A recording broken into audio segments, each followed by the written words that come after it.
दोस्तों, क्या आप जानते हैं कि नवरात्रि क्यों मनाई जाती है? नवरात्रि की शुरुआत कब और कहाँ से हुई? तो चलिए जानते हैं उस कहानी को जो काल के गर्भ में छुपी हुई थी, जो सत्य और न्याय की अमर गाथा है। ये कहानी नवरात्रि की माँ दुर्गा की है, उस महाशक्ति की है जिसने अंधकार को प्रकाश से परास्त किया। ये कहानी है उस माँ की जो अपने बच्चों की रक्षा के लिए शेरनी बन जाती है। दोस्तों, आज की कहानी अत्यंत ज्ञानवर्धक और प्रेरणादायक है। शास्त्रों में कहा गया है कि अधूरी कथा छोड़ने से वह दुख और पाप का कारण बनती है। तो प्लीज इस कथा को संपूर्ण सुने। तो चलिए शुरू करते हैं आज की प्रेरणादायक कहानी। बहुत समय पहले जब इस धरती पर एक ऐसा अंधकार छाया था जिसने हर खुशी को निगल लिया था। महिषासुर नाम का एक राक्षस था जो बहुत कठोर दिल का था और उसकी आंखों में केवल विनाश की आग जलती थी। महिषासुर का जन्म एक महेश यानी एक भैंसे और दानवी के मिलन से हुआ था। उसकी माँ ने उसे मरते समय एक वरदान दिया था कि कोई भी पुरुष उसे नहीं मार पाएगा। ये वरदान उसके लिए अभिमान का कारण बन गया था। बचपन से ही महिषासुर में असाधारण शक्तियां थीं।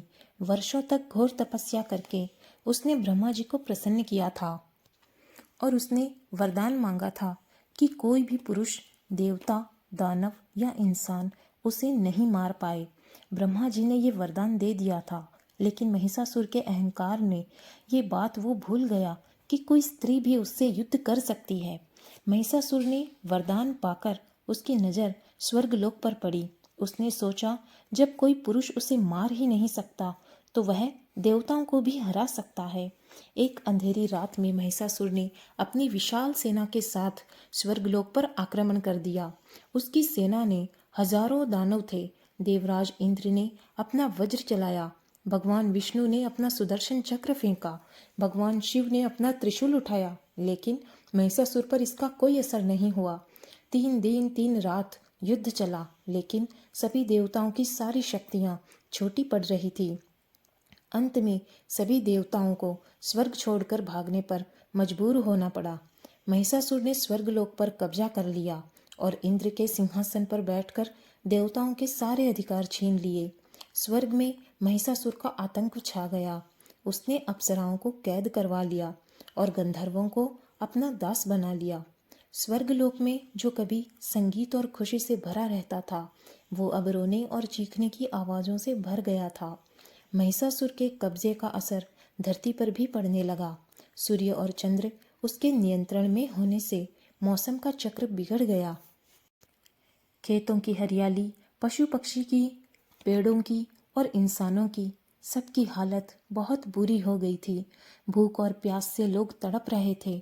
बच्चे और माताएं सभी रो रहे थे। सब लोग प्रार्थना कर रहे थे, लेकिन उनकी प्रार्थना स्वर्ग तक नहीं पहुंच पा रही थी। लोग सोचने लगे शायद धर्म हार गया है और स्वर्ग से निकले गए देवता इधर उधर भटक रहे थे और उनकी दया बहुत दयनीय थी। धरती से लोगों की पुकार उन तक पहुंच रही थी, पर वे कुछ नहीं कर पा रहे थे। एक दिन सभी देवता एक जगह इकट्ठे हुए। तब इंद्र ने कहा, हमने अपने अहंकार में ये नहीं सोचा कि हम भी हार सकते हैं। फिर भगवान शिव ने कहा, ब्रह्मांड में जो सबसे बड़ी शक्ति है वो है शक्ति स्वयं, और शक्ति का रूप है माँ। हमें माँ की शरण में जाना होगा। सभी देवताओं ने निर्णय किया कि वे आद्यशक्ति माँ भवानी के पास जाकर विनती करेंगे। हिमालय की सबसे ऊंची चोटी पर, जहाँ बर्फ हमेशा चमकती रहती है और हवा में दिव्यता का एहसास होता है, सभी देवता वहां आए। उनके दिल में भक्ति और आंखों में आंसू थे। इंद्र ने सर्वप्रथम प्रार्थना शुरू की, हे माँ, हे आद्यशक्ति, हे माँ जगतजननी, हमारी रक्षा करो। आपके बिना हम कुछ भी नहीं है माँ। विष्णु भगवान ने हाथ जोड़कर कहा, माँ, तुम ही हो जो सृष्टि की रचना करती हो, उसका पालन पोषण करती हो और जरूरत पड़ने पर संहार भी करती हो। महिषासुर ने तुम्हारी इस सृष्टि को बहुत दुख दिया है, कृपया आइए और उसका वध करिए। शिव भगवान ने कहा, हे अर्धांगिनी, तुम मेरी शक्ति हो, तुम्हारे बिना मैं अधूरा हूँ। मेरी सारी शक्ति तुमसे ही आती है, तुम ही हमें बचा सकती हो। फिर ब्रह्मा जी ने कहा, हे माँ, मैंने महिषासुर को वरदान दिया था कि कोई पुरुष उसे नहीं मार सकेगा, लेकिन तुम स्त्री शक्ति हो, तुम उसे मार सकती हो। कृपया प्रकट होकर धर्म की रक्षा करो। इस तरह सभी देवताओं ने दर्द भरी आवाज में अपनी अपनी प्रार्थनाएं करी। 3 दिन 3 रात देवताओं ने भूखे प्यासे माता को पुकारा। चौथे दिन आकाश में एक अजीब सी रोशनी दिखाई दी। रोशनी सूरज से भी तेज थी। ये रोशनी माँ की थी। अचानक दिव्य प्रकाश हुआ और पूरा ब्रह्मांड चमक उठा। उसी प्रकाश से माँ दुर्गा प्रकट हुई। उनका रूप अलौकिक था।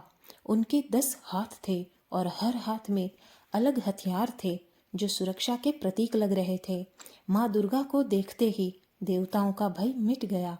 माँ ने कहा, मेरे बच्चों, तुम्हारा दुख देखकर मैं आ गई हूँ। महिषासुर को उसके पापों की सजा मिलेगी। इंद्र ने कहा, हे माँ, हमारे अहंकार से यह संकट आया है। माँ ने कहा, गलती इंसानों से ही होती है, मगर उसे स्वीकारना और सुधारना महानता है। अब मैं तुम्हारी रक्षा करूंगी। मेरे हथियारों में मेरी शक्ति है। मैं ही उनका स्रोत हूँ। माँ दुर्गा ने सभी देवताओं को कहा, तुम सब अपनी अपनी शक्तियाँ मुझे दे दो। जब सारी शक्तियाँ एक हो जाएगी तब महिषासुर का वध होगा। भगवान शिव ने त्रिशूल दिया, विष्णु भगवान ने अपना सुदर्शन चक्र दिया, इंद्र ने अपना वज्र दिया, वरुण देव ने अपना शंख दिया, अग्निदेव ने अपनी आग दी, वायुदेव ने अपनी हवा की शक्ति दी, सूर्यदेव ने अपनी रोशनी दी। इस तरह जैसे जैसे सभी देवता अपनी शक्ति माँ को दे रहे थे, माँ का तेज चारों तरफ दिव्य प्रकाश का एक घेरा बन गया था। हिमालय के राजा पर्वत ने माँ को एक शेर दिया। ये शेर दिव्य शेर था। माँ दुर्गा शेर पर बैठी तो वह एक अद्भुत दृश्य था। देवताओं ने माँ की जय जयकार की। माँ ने अपना शंख बजाया। उसकी आवाज तीनों लोकों में गूंज गई। महिषासुर स्वर्गलोक में इंद्रासन पर बैठा था। तभी माँ दुर्गा के शंख की गूंज से उसके कान फूटने लगे। उसने सैनिकों से पूछा कि ये कैसी आवाज है। एक सैनिक ने बोला, महाराज, ये किसी नई शक्ति की आवाज है। महिषासुर हंसते हुए बोला, मैं महिषासुर हूँ, मुझसे कोई नहीं लड़ सकता। चलो देखते हैं। वो सेना लेकर हिमालय पहुंचा। वहां माँ दुर्गा प्रकट हुई। उनकी सुंदरता देखकर वह माँ पर मोहित हुआ और उन्हें अपनी रानी बनाने का विचार करने लगा। पर हथियारों और तेजस्वी रूप देखकर वह समझ गया था कि यह कोई साधारण स्त्री नहीं है। उसने अपने शक्तिशाली सैनिकों को आगे भेजा, लेकिन माँ दुर्गा ने एक ही त्रिशूल प्रहार से सैकड़ों दानवों को मार गिराया। शेरों की दहाड़ से आकाश गूंज उठा और धरती कांप गई। महिषासुर को पहली बार भय हुआ। उसने अपना बलशाली सेनापति भेजा जो समुद्र पी जाए उतना समर्थन रखता था। पर माँ दुर्गा ने सुदर्शन चक्र से उसका सिर धड़ से अलग कर दिया। ये देखकर महिषासुर क्रोध से भर उठा। महिषासुर स्वयं युद्ध में उतरा। उसका रूप अत्यंत डरावना था। उसने पूरी शक्ति से माँ दुर्गा पर प्रहार किया, आक्रमण किया, जिससे धरती कांपने लगी और पहाड़ टूटने लगे। लेकिन माँ दुर्गा निर्भय थी। उन्होंने त्रिशूल और अन्य अस्त्रों से हर वार का जवाब दिया। युद्ध इतना भयंकर था कि आकाश में अग्नि वर्षा होने लगी और समुद्र में तूफान उठने लगे। 9 दिनों तक यह भीषण युद्ध चला। महिषासुर ने 8वें दिन अपनी सबसे बड़ी शक्ति और समस्त बुराई प्रकट की, जिससे देवता भी भयभीत हो गए। तब माँ दुर्गा मुस्कुराकर बोली कि अब मैं अच्छाई की शक्ति दिखाऊंगी। 9वें दिन अंतिम युद्ध शुरू हुआ। महिषासुर ने पूरी शक्ति झोंक दी। उसकी आंखों से आग और मुंह से जहर निकल रहा था। माँ दुर्गा का तेज और दिव्य रूप सूरज से भी अधिक चमक रहा था। दोनों के बीच भीषण युद्ध हुआ, लेकिन माँ दुर्गा की शक्ति लगातार बढ़ती रही। आखिरकार महिषासुर ने अपना असली रूप दिखाया, जो आधा इंसान और आधा भैंसे का था।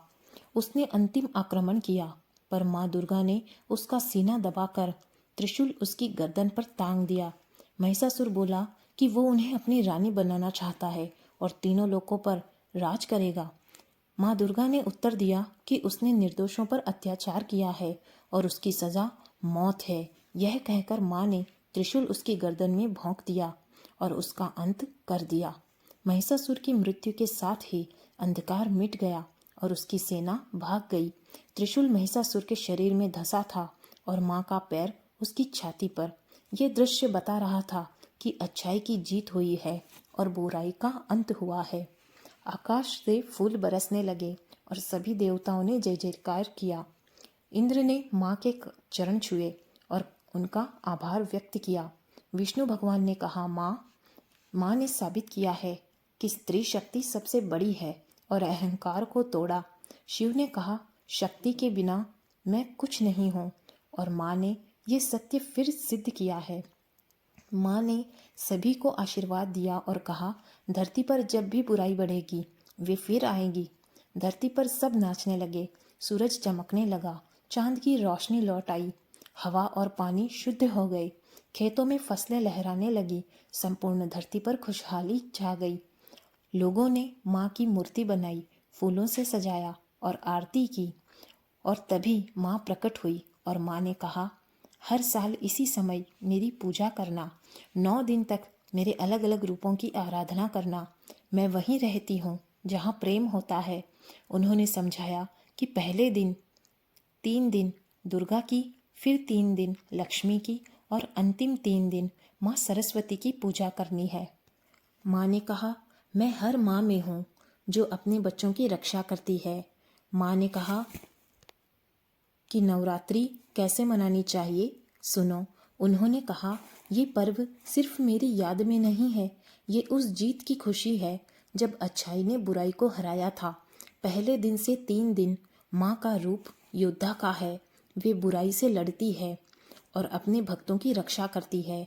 चौथे दिन से छठे दिन तक माँ लक्ष्मी की पूजा करनी चाहिए। ये दिन खुशहाली और समृद्धि के लिए है। माँ लक्ष्मी अपने भक्तों को धन दौलत और सुख शांति देती है। 7वें दिन से 9वें दिन तक माँ सरस्वती की पूजा करनी चाहिए। माँ सरस्वती ज्ञान और कला की देवी है। माँ अपने भक्तों को बुद्धि और विद्या देती है। माँ ने कहा, इन 9 दिन व्रत रखना चाहिए। व्रत का मतलब खाना छोड़ना नहीं है। व्रत का मतलब है अपने मन को साफ रखना, बुरे विचार नहीं लाना और दूसरों की मदद करना। जो लोग सच्चे दिल से मेरी पूजा करेंगे, मैं उनकी हर मुराद पूरी करूंगी। माँ दुर्गा ने अपने 9 रूपों का मतलब बताया। पहला रूप शैलपुत्री। शैलपुत्री का मतलब पहाड़ की बेटी। ये रूप दिखाता है कि माँ कितनी मजबूत है।